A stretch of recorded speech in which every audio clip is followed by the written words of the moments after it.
ఉంటారు. నా యొక్క అవతారమే సత్యనారాయణ స్వామి.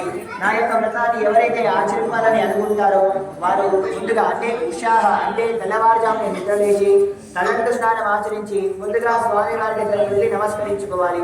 ఏమని అంటే, స్వామి శ్రీ జగన్నాథ యోగరక్షక ఆపద్బాంధవ, నేను ఈరోజు మీ యొక్క వ్రతాన్ని ఆచరించాలని అనుకుంటున్నాను.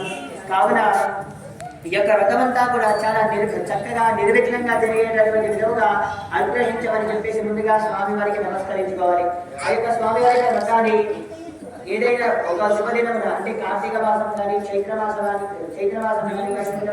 ఏదైనా ఒక శుభదినమున ఈ యొక్క వ్రతాన్ని ఆచరించుకోవాలి.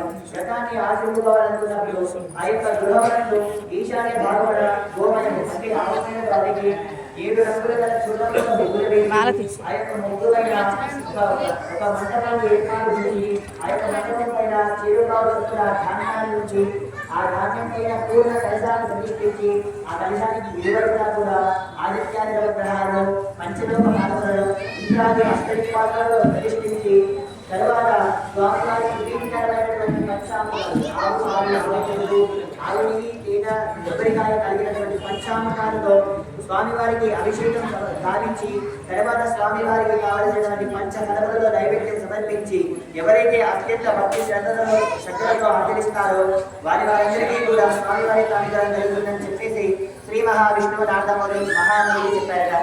అయితే